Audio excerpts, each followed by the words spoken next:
Saluti a tutti, continuando sulla playlist dedicata alla mitologia sarda, oggi parleremo, o meglio narreremo, delle muse. Canteremo dovrebbe essere il verbo più appropriato per descrivere le dive dell'arte. Cantami o diva del peli di Achille, recita Omero nel proemio dell'Iliade.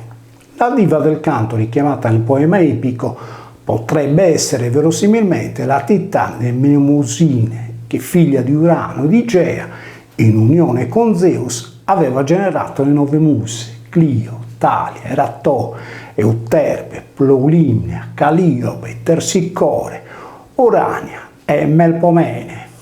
Cleio era la diva Clio, in greco Kleio, significa cintare, come la ecclesia, in sardo cresura, chiusura, da cui cresia, chiesa.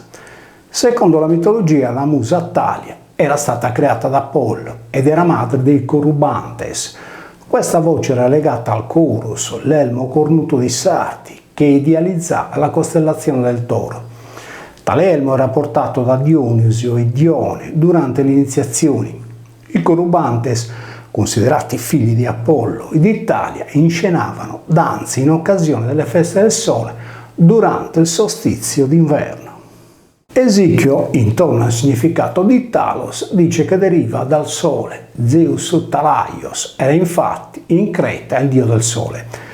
Talia o Grazia erano identificate in origine con la diva nel suo aspetto più mite, quando sceglieva il re sacro come suo amante.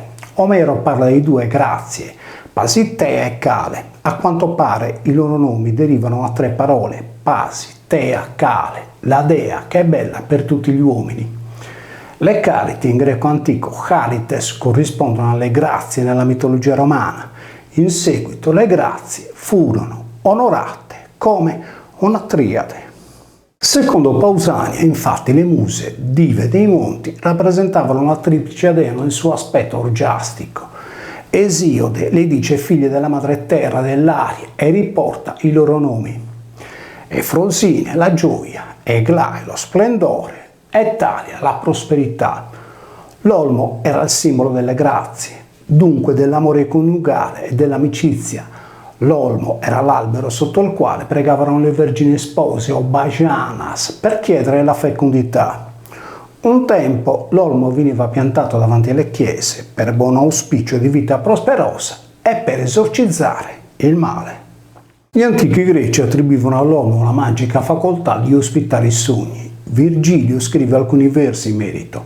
Immenso olmo, ove a torme albergano, si dice, i fallaci sogni che alle foglie sono sospesi. All'olmo furono associate figure come quella della Vergine o Bajana, che miracolosamente appariva sotto di esso. Il culto della Madonna dell'Olmo è diffuso in diverse località. Non è dunque un caso che la venerazione d'Italia, Musa, avvenga a Olmedo, sull'Umedo in sardo, città dell'Olmo, proprio il giorno delle grazie del 1° maggio. Le muse erano considerate la manifestazione dell'arte. Se la poesia è la voce dell'intelletto che vibra nelle parole, la musica è l'onda del suono che si libera nell'aria unendosi al canto. Il fervore della danza assimila l'abbraccio fra l'uomo e donna nel ballo delle lucciole che si accendono nel cielo, confondendosi con le stelle più luminose. Solo uno scultore che ha il cuore tra le mani riesce a trasformare una mutapietra in un'opera parlante. Solo uno scrittore che agita innumerevoli grafemi nella mente può tirare fuori concetti immortali. Le muse sono tutto ciò che è bello. Il vero sarto sa che il vestiario non è fatto per coprire un corpo, ma per scoprire l'anima di chi lo indossa. Mai una casa viene pensata e costruita da un vero mastro muratore per avere solo un tetto sopra la testa, bensì per essere trasformata in un nido d'amore. L'amore, ecco, è lei la parola più ricercata, quella che più di ogni altra prende per mano e accompagna la donna o l'uomo nei labirinti intricati dell'essere, in cui ci si perde, o dove chi si perde talvolta ritrova se stesso. Solo l'amore può raggiungere le più profonde emozioni pensate dal cuore. L'amore è l'amore, ciò che pochi poeti riescono a descrivere e solo qualche scultore a riprodurre. È impossibile circoscrivere l'amore ed è ancora più difficile immaginare quale sia quello vero. L'amore che tieni stretto stretto spesso ti scivola dalle mani come una saponetta, mentre l'amore che non ti aspetti a volte ti bussa alla porta. L'amore corre più in fretta della vita e assume le sembianze di un lampo che può illuminarti per sempre o spegnere i tuoi sogni in un istante. Nell'accezione più vasta del termine, la musa è tutto ciò che l'uomo può creare.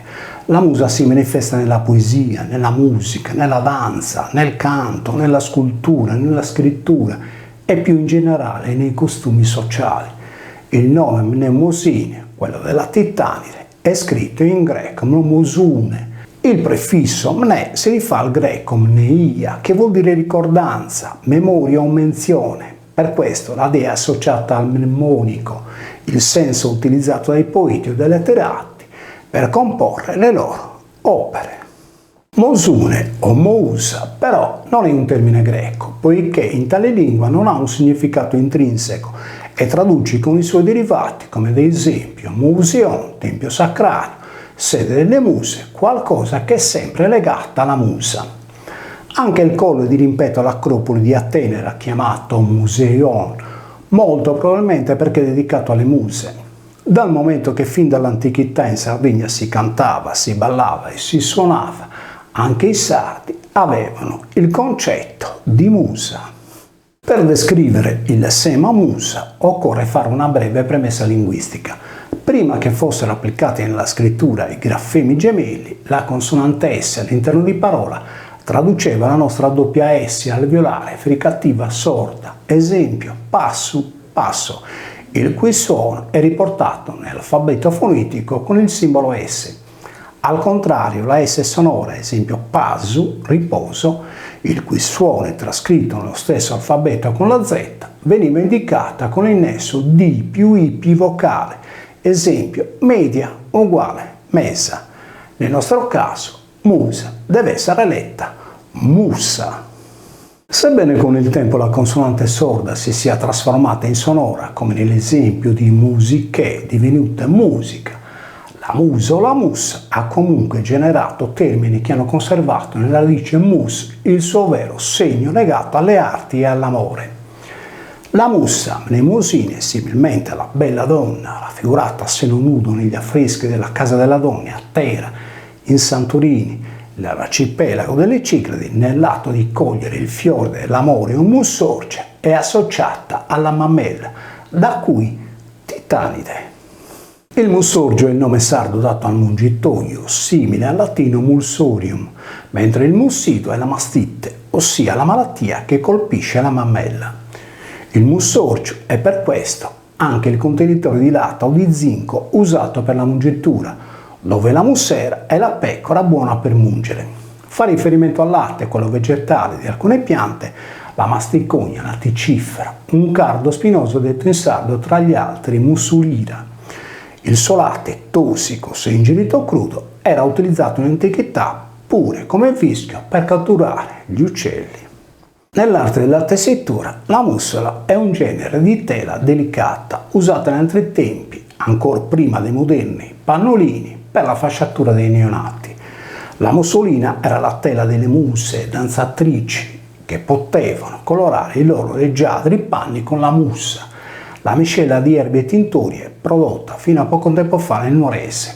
Mischiando l'acqua con il vino e la buccia d'arancia si componeva invece la musa o musa, che serviva a lavare e profumare le botti. In questo caso la musa era quella dedita a Bacco. Il lino sardonico, dunque la fibra vegetale tinta di rosso, era conosciuto nell'antichità come uno dei filamenti più pregiati e veniva tessuto nella stessa maniera sia dai colchi, una popolazione del Caucaso, sia degli egiziani, come documenta Erodoto. Questo genere di stoffa, che veniva ricavata dai suoi intrecci, ha dato in Italia cognomi famosi quali Mussolini, ma anche altri meno noti come i Musso o i Musso. Musio, Musio, Musino sono cognomi sardi riferiti sempre alle muse o alle musse, con ceppi nel Salento, nei pressi di Monte Sardo. Il contatto sinuoso del fare le fusa, come quando i gatti si strusciano, è chiamato in sardolo facchere su musio, da cui il nome del gatto mussito o mussitta, simile a tale gesto è il tono di voce sussurrato nell'orecchio, come quando due innamorati si scambiano le frasi più intime, che in sardo è detto mussiare. Infatti su mussito o mussi mussi è l'organo genitale femminile, che nell'atto conclusivo dell'amore rilascia la mousse o spuma, considerata in francese mousse, come lo spumante o champagne moussante. Estromessa dall'Eden delle divinità, la mussa venne volgarizzata in mussotta e considerata la stessa stregua della Bagasse, da Baccas, vale a dire seguace o sacerdotessa di Bacco. Narra Apollodoro che Tamiri, stupendo per la bellezza della sua persona e per l'arte nel suonare la cetra, sfidò al canto le muse con il patto che in caso di vincita avrebbe goduto di tutte loro. All'opposto, nel caso in cui avesse perso, sarebbe stato da queste punito. Le muse vinsero la sfida e lo privarono della luce degli occhi e dell'arte di suonare. In lingua sarda, Sagorramusa, ossia il corno delle muse, è il tritone, la conchiglia marina chiamata tra gli altri corro de mare, poiché il suo suono particolare pareva richiamare le muse. La Musia è pertanto la terra delle muse, qual è il paese di musei, e Musio colui che suona su gorro marino. Le sirene di Ulisse furono perciò le muse che cantavano in coro, accompagnate dal corno marino. Le 9 muse erano considerate un dono del cielo e trasponevano sulla terra le 9 stelle che componevano la figura celeste di Orione. 9 inoltre erano le popolazioni sarde che avevano colonizzato il Mediterraneo antico, chiamate dagli egiziani l'Ega dei 9 archi.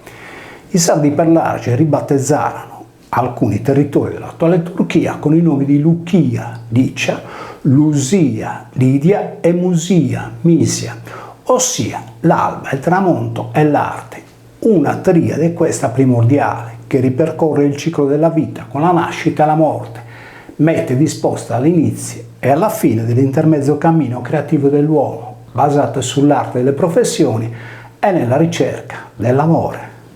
Saludos!